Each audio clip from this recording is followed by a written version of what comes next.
सरकार फरमाते हैं कि जिस जगह पर अल्लाह का जिक्र हो बेशुमार अल्लाह की रहमत के फरिश्ते उस जगह पर नाजिल होते हैं और ये अपने परों से उस पूरी जगह को ढांप लेते हैं।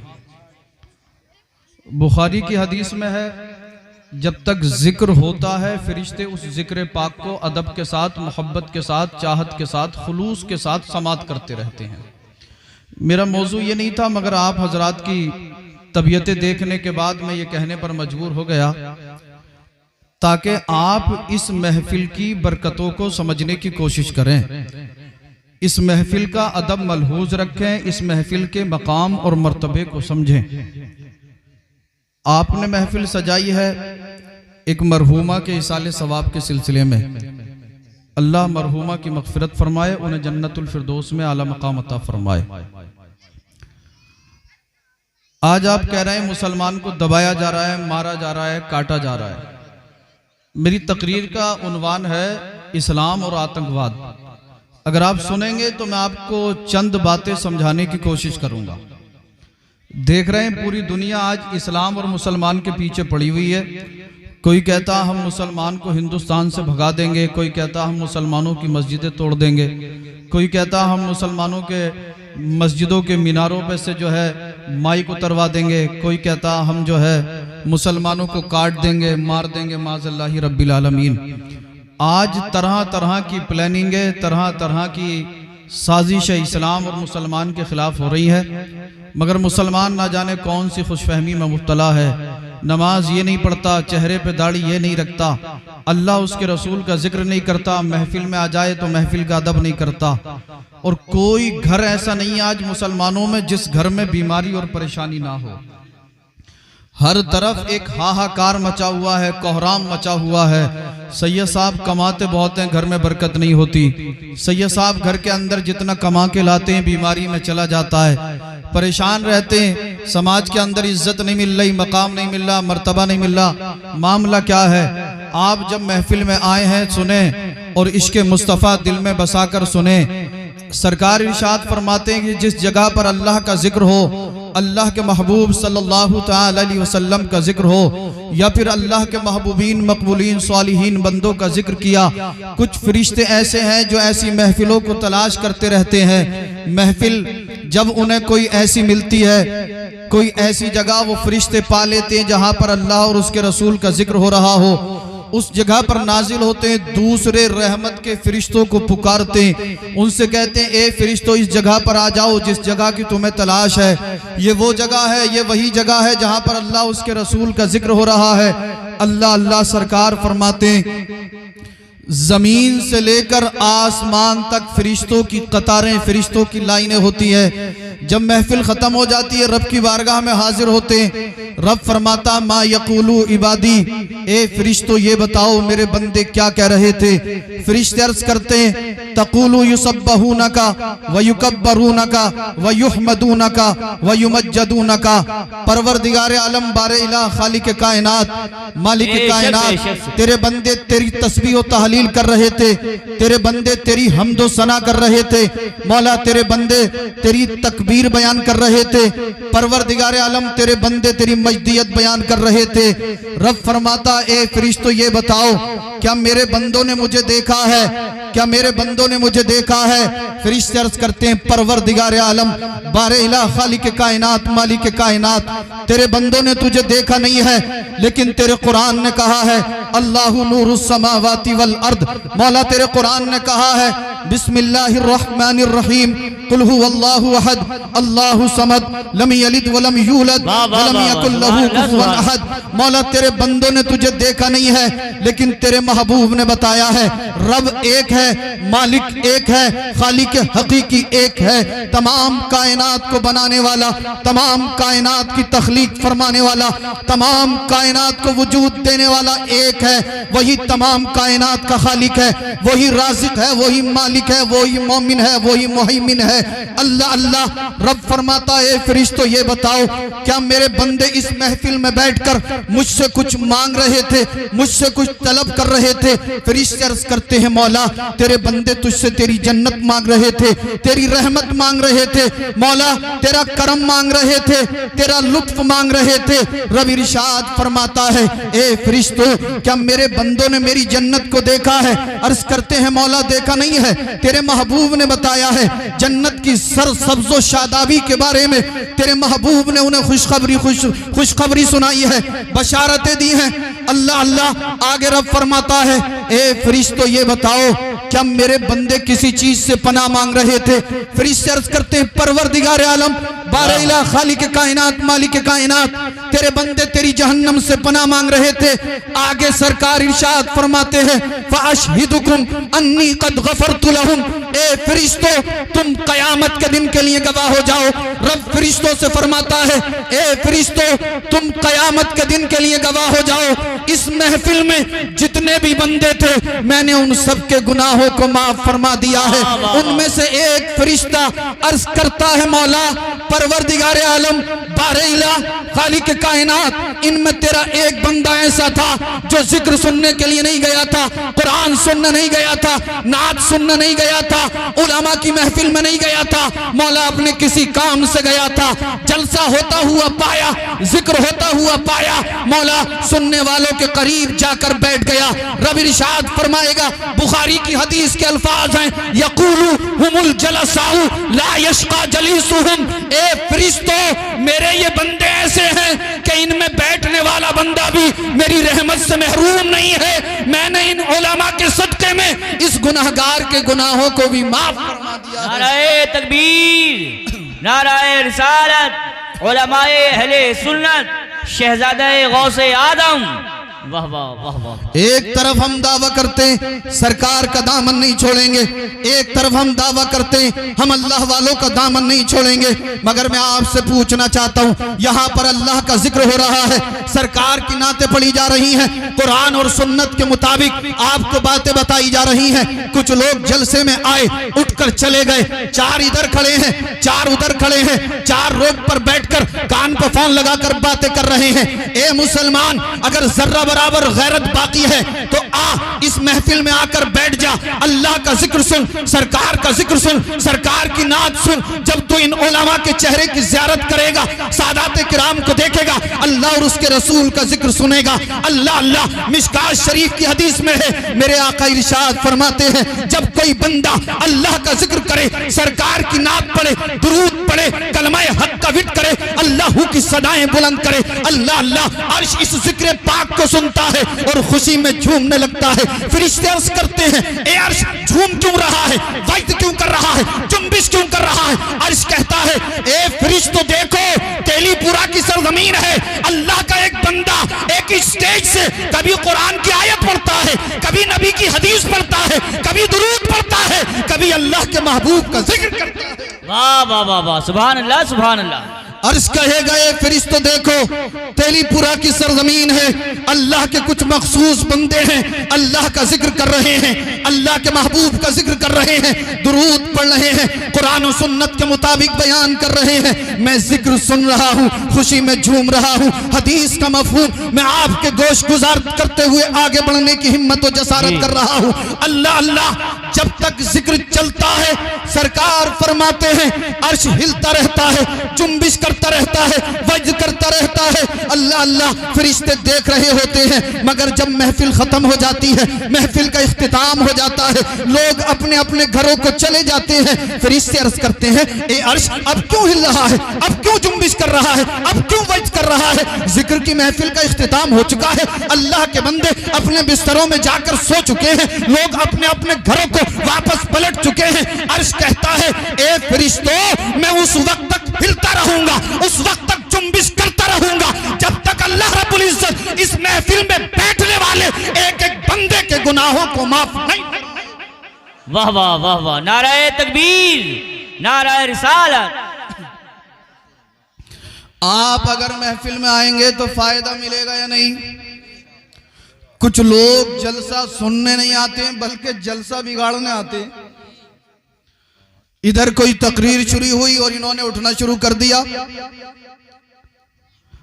आप जिक्र की महफिल में आएंगे, अर्श के फरिश्ते गवाह बन जाएंगे। आप जिक्र पाक की महफिल में आएंगे, अर्श आपके लिए मगफिरत की दुआ करेगा। अब मैं अपने टॉपिक, अपने उन्वान, अपने मौजू की तरफ आता हूं। आज आप देख रहे हैं लोग दाढ़ी टोपी वाले को देखते हैं, कहते हैं आतंकवादी माज़ल्ला। कोई कहता है मुसलमान आतंकवादी होता, नऊजुबिल्लाहि मिन ज़ालिक। आज लोग इस्लाम और मुसलमान को बदनाम करने की कोशिशें, प्लानिंग कर रहे हैं। आज बातिल ताकत इस्लाम और मुसलमान को मिटाने की नापाक कोशिशें कर रही हैं।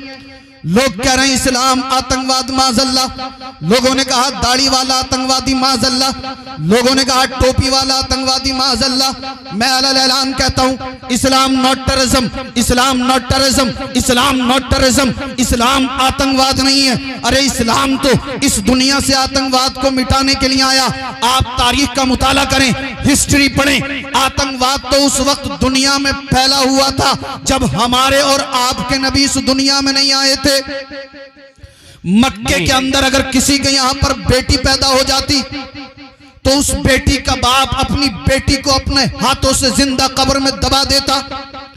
अगर किसी औरत के शौहर का इंतकाल हो जाता तो मक्के के लोग, जिसका इंतकाल हुआ उसके बेटे अपनी मां को अपनी कनीज, अपनी लौंडी बनाकर रख लेते माज़ल्ला। यहीं तक नहीं, अपने हिंदुस्तान के अंदर अगर किसी इंसान का इंतकाल हो जाता, किसी मर्द का इंतकाल हो जाता, तो लोग उसकी बीवी को उसकी चिता के साथ जिंदा जला दिया करते थे।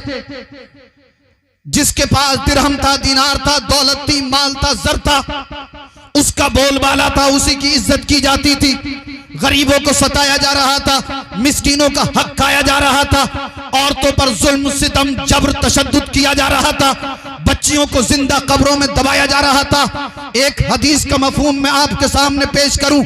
एक शख्स मेरे नबी की बारगाह में हाजिर हुए, अर्ज करते हैं सरकार, हर तरफ कुफ्र और शिर्क की घटाएं छाई हुई थी।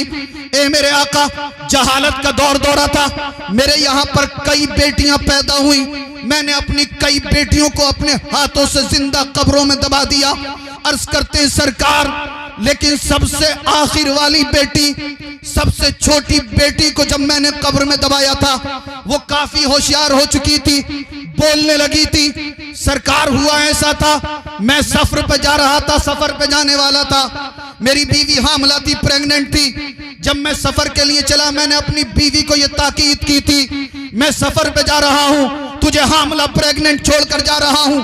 बेटा पैदा हो उसकी परवरिश करना, उसे खिलाना, उसे पालना, और अगर बेटी पैदा हो जाए उसे किसी से जिंदा कब्र में दबवा देना। अल्लाह अल्लाह माज़ल्लाहि रब्बिल आलमीन। अर्ज करते सरकार, जहालत का दौर दौरा था, हर तरफ कुफ्र और शिर्क की घटाएं छाई हुई थी। मैंने अपनी बीवी से कहा, मैं बाहर जा रहा हूं, सफर पे जा रहा हूं, अगर बेटी पैदा हो जिंदा कब्र में दबा देना। अर्ज करते सरकार, मैं सफर पे चला गया, हुआ ऐसा, मेरे घर पर बेटी पैदा हुई, मेरी बीवी ने उसे दबाया नहीं बल्कि उसकी परवरिश करनी शुरू कर दी। कई साल गुजर गए, मैं सफर से पलटकर वापस आया, मेरी बीवी को खबर मिली मेरा शौहर आने वाला है।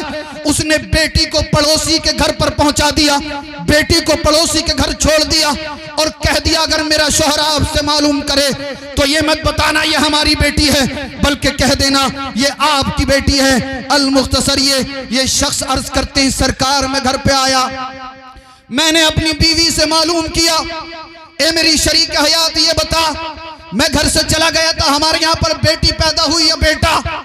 मेरी बीवी ने मुझसे झूठ बोल दिया सरकार, कहा बेटी पैदा हुई थी, उसे कब्र में दबा दिया गया है। ये कहता है मैं घर पर अपनी बीवी के पास था, कुछ देर मुझे सफर से घर वापस आए हुई थी, कुछ वक्त गुजरा था, मैं अपने घर पलट कर वापस आया था, क्या देखता हूं एक बहुत ही हसीनो जमील छोटी सी बच्ची मेरे घर में आई, मेरी बीवी से लिपट गई और अच्छी अच्छी बातें करने लगी। मुझे डाउट हुआ, शक हुआ कि कहीं ये मेरी बेटी तो नहीं है। मैंने अपनी बीवी से कहा, ए मेरी शरीक हयात, तूने कहा था बेटी पैदा हुई थी, मैंने उसे कब्र में दबा दिया है, मगर ये बच्ची किसकी है? अर्ज करता है सरकार मेरी बीवी ने मुझसे झूठ कह दिया। मेरी बीवी ने मुझसे कहा बेटी पैदा हुई थी, उसे मैंने कब्र में दबा दिया है, ये पड़ोसी की बेटी है, मैं पड़ोसी के घर जाती रहती हूँ, ये बच्ची मुझसे अकीदत रखती है, मेरे पास खेलने के लिए आ जाती है। ये कहता है मुझे सुकून ना आया, इत्मीनान ना आया, मुझे डाउट हो रहा था, मुझे शक हो रहा था। मैंने पड़ोसी से मालूम किया बच्ची किसकी है, उसने भी शुरू में झूठ बोला, कहा बच्ची हमारी है तुम्हारी नहीं है। ये कहता लेकिन मैंने उसे डराया धमकाया, जब मैंने उसे डराया धमकाया, उस पर शिद्दत की सख्ती की, उसने कह दिया बेटी आपकी है, आप सफर पर चले गए थे, आपकी बेटी के यहाँ पर, आपके यहाँ पर बेटी पैदा हुई, आपकी बीवी ने उसकी परवरिश की, उसे पाला। मेरे दिल के अंदर शैतान ने वसवसा डाला सरकार बेटी कल जवान होगी, मेरा कोई दामाद बनेगा, मुझे ये गवारा ना हुआ। मैं घर आया, मैंने अपनी बीवी पर जुल्म जबर किया, उससे कहा तूने मुझसे झूठ क्यों बोला, मुझसे झूठ क्यों कहा। बीवी रोने लगी, हाथ जोड़कर अर्ज करती थी ए मेरे सरताज बच्ची पर रहम करना, बच्ची पर करम करना, बच्ची हमारी है, मैं कभी आपसे बच्ची के लिए कुछ नहीं मंगाऊंगी, मैं कभी आपको बच्ची को तंग करने नहीं दूंगी। लेकिन ये कहते हैं सरकार शैतानियत का दौर दौरा था, हर तरफ कुफ्र और शिर्क की घटाएं छाई हुई थी, जुल्म जहल हर तरफ फैला हुआ था। ए मेरे सरकार मेरे दिल पर मेरी बीवी की एक भी बात असर ना की, मैंने अपनी बीवी से उस बच्ची को छीन लिया, बच्ची का हाथ पकड़ा, घर से निकला, साथ में एक हथियार लिया जमीन खोदने का। बीवी मेरे हाथ जोड़कर अर्ज करती थी ए मेरे सरताज बच्ची पर जुल्म ना करना, बच्ची पर जबर ना करना, बच्ची पर शिद्दत ना करना। अल्लाह अल्लाह ये शख्स अर्ज करता है सरकार मैंने बीवी को एक साइड ढकेला, बच्ची का हाथ पकड़ा, घर से निकल कर चल दिया। बच्ची सोच रही थी मेरा बाप मुझे किसी शादी की तकरीब में लेकर जा रहा है, बच्ची सोच रही थी मेरा बाप मुझे कहीं घुमाने के लिए लेकर जा रहा है, बच्ची को अभी ये खबर ना थी मेरे साथ मेरा बाप क्या करने वाला है। ये कहता है सरकार गर्मी का मौसम था, मैं चलता रहा, एक सहरा आया, जंगल आया, चटियल मैदान आया, रेतीला मैदान आया, मैंने जमीन को खोदना शुरू कर दिया, मुझे पसीना आ रहा था। मेरी बच्ची कह रही थी बाबा जान आप इतनी मेहनत क्यों कर रहे हैं, बाबा जान आप इतनी मेहनत ना करें, कुछ देर आराम कर लें। अल्लाह अल्लाह जब मैं ना रुका मेरी बच्ची ने अपने दामन को उठाया, मुझे हवा करनी शुरू कर दी, मगर सरकार मेरा दिल ना पसीजा। अल्लाह अल्लाह ये अर्ज करते हैं सरकार मेरी बीवी मन्नत समाजत करती रही, मुझे रहम ना आया, मैं कब्र खोदता रहा, मेरी बेटी मुझ पर शफकत मोहब्बत और बड़े अच्छे अंदाज में गुफ्तगू करती रही, मगर मुझे तरस मुझे रहम ना आया। अभी तक मेरी बच्ची को ये मालूम नहीं था मेरा बाप जो ये गड़ा खोद रहा है, ये जो जमीन खोद रहा है, ये जो कब्र तैयार कर रहा है, ये मेरे लिए तैयार कर रहा है। अल्लाह अल्लाह ये कहते हैं सरकार में कब्र खोदता रहा, पसीना आता, मेरी बच्ची कभी अपने दामन से पसीना साफ करती, कभी अपने दामन से मेरी हवा करती, मगर मुझे जर्रा बराबर रहम ना आया। सरकार जब कब्र खुद कर तैयार हो गई, मैंने अपनी बच्ची को उस कब्र के अंदर खड़ा किया, मिट्टी डालनी शुरू कर दी। बच्ची सोच रही थी मेरा बाप मेरे साथ खेल रहा है, मेरा बाप मेरे साथ मजाक कर रहा है। अल्लाह अल्लाह ये कहते हैं सरकार बच्ची कह रही थी बाबा जान कपड़े मैले हो जाएंगे, बाबा जान मेरा जिस्म दब रहा है। ये कहता है सरकार जहालत के दौर में था, मेरे दिल पर कोई बात असर नहीं कर रही थी। जब बच्ची के सीने तक मिट्टी पहुंची, बच्ची ने रो रो कर कहा बाबा जान मेरा दम घुट रहा है, कलेजा बैठ रहा है, सांस लेने में तकलीफ हो रही है, अब मिट्टी ना डालिए। बच्ची सोच रही थी बाप खेल रहा है, दबा थोड़ी रहा है। अल्लाह अल्लाह ये कहते हैं सरकार मैं ना रुका, जब बच्ची के गले तक मिट्टी पहुंची, बच्ची समझ गई मेरा बाप मेरी सुनने वाला नहीं है, मेरा बाप मुझे कब्र में जिंदा दबाना चाहता है, मेरा बाप मुझ पर जुल्म सितम जबर कर रहा है। अल्लाह अल्लाह उसने बाप की मन्नत और समाजत की, बाप नहीं माना। जब नहीं माना आखिर में ये अर्ज करते हैं सरकार मेरी बच्ची ने आसमान की तरफ निगाह उठाई और अर्ज कर रही थी परवरदिगार आलम बारइला खालिक कायनात ये तेरे जालिम बंदे हम बंदियों को जिंदा कब्रों में दबा रहे हैं, मौला ये तेरे जालिम बंदे हम बच्चियों को सता रहे हैं मौला, हमसे जिंदा रहने का हक छीन रहे हैं, हमारी जिंदगियों को तबाह बर्बाद कर रहे हैं मौला। कोई हादी भेज दे, कोई रहनुमा भेज दे मौला, हमारी बख्शिश का सामान भेज दे, हमारी जिंदगी बचाने वाला भेज दे। इस बच्ची की दुआ बाबे इजाबत से जाकर टकराई, रब की रहमत पुकारी होगी। ए बंदियों, अब तुम्हें घबराने की जरूरत नहीं है, मैं तुम्हें बचाने के लिए अपना महबूब भेज रहा हूं, अपना पैगंबर भेज रहा हूं। नाराए तकबीर, नाराए रिसालत, बज़्मे रसूल, आका की आमद, प्यारे की आमद, शहजादा गौसे आदम। वाह वाह वाह वाह, सुभान अल्लाह सुभान अल्लाह।